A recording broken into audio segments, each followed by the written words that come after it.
This is the Southern State Parkway in Long Island, New York. Chances are, you've most likely driven on this road with no second thought. It seems almost as natural as the trees you're darting past. There is, however, a hidden history we tend to overlook. This road came from the vision of one man, Robert Moses, the most prolific city planner in modern history. His position over the course of 4 decades led him to being the single largest influence on the development of New York City and Long Island than anyone else in history. Robert Moses was at the forefront of the construction of numerous bridges, roads, parks, pools, and most notably, parkways. He led the construction of the Southern State Parkway beginning in 1925 so that it could be used as gateway to the grand jewel in his portfolio, Jones Beach. By that point, Jones Beach could only be accessed by small boat, something that had to change in order for it to be the beachside paradise that Moses had originally envisioned. The design of the parkway system in Long Island was itself designed by him. He wanted to create a driver's paradise. The wide, curving roads would be cocooned by trees and sweeping stretches of parkland. It's called a parkway for a reason. Commercial traffic was to be barred from the parkways entirely, as it became tailored specifically for the needs and desires of private passenger vehicles. This design was revolutionary, influencing the planning of countless other roads across the country. It is this contribution, among countless others, that has formed our collective memory on the legacy of Robert Moses. However, this makes him one of the most controversial, if not outright scorned figures, in all of city planning. You may not notice at first glance, but his most problematic creation is this: the bridges over his parkways. According to popular belief, these overpasses were built not just for transportation, but for exclusion. He purposefully built them too low for buses to go under them. At the time, only the moderately wealthy white population could afford passenger vehicles. In contrast, people of color, most of whom were unable to afford cars, had to take the bus. This left them stuck in their communities, barred from venturing out into the sprawling splendor of Long Island. To many, this was irrefutable evidence of Robert Moses' racism seeping into his planning. His prejudices were quite literally set into stone, permanently scarring the earth to form the roads that we continue to drive and rely on to this day. But like everything in our popular imagination, a serious claim like this needs to be investigated. We need to know where this idea comes from, and more importantly, ask the question, is it true? The truth? It's complicated.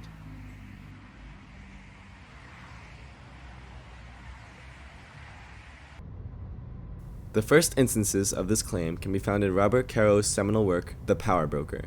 Published in 1974, this Pulitzer Prize-winning work was influential in changing how we viewed the legacy of Robert Moses. Instead of being the idealist reformer propelling the growth of the Empire State, he became a ruthless anti-democrat who trampled over anyone who came in the way of his grand vision. It is here where the first whispers of Moses' malicious overpass-lowering measures came into light.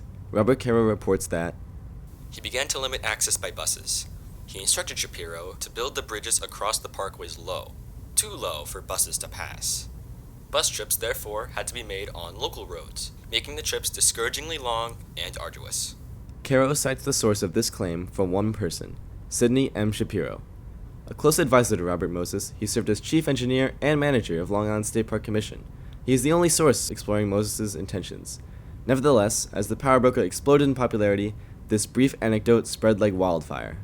One of the most famous retellings of this story comes from the essay Do Artifacts Have Politics, penned by political theorist Langdon Winner.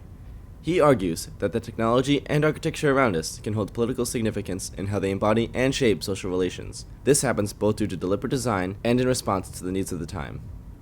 Winner uses various examples to explore his thesis. For example, he remarks that the Parisian boulevards were designed to be wide enough to prevent street fights and to quell protests after the events of the 1848 Revolution. Similarly, American universities allegedly designed their campuses to diffuse student demonstrations during the 1960s and 1970s. And of course, he also examines the bridges built by Robert Moses, citing Robert Caro. The 200 or so low-hanging overpasses on Long Island were deliberately designed to achieve a particular social effect. His monumental structures of concrete and steel embody a systematic social inequality.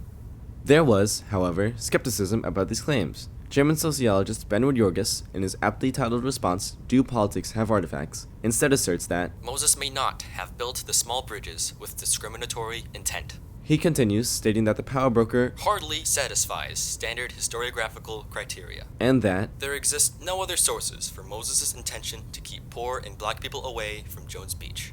To explore why the overpasses are low, Jorges states that U.S. civil engineers with whom I have corresponded regularly produce 2 simple explanations.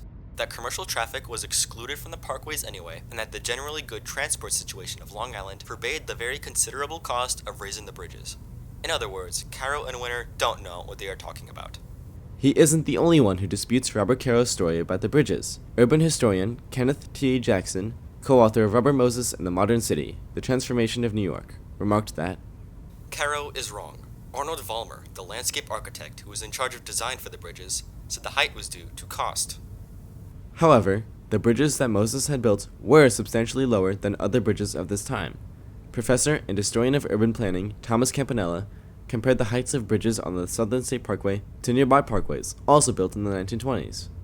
Overall, clearances are substantially lower on the Moses Parkway, averaging just 107.6 inches against 121.2 inches on the Hutchinson and 123.2 inches on the Sawmill.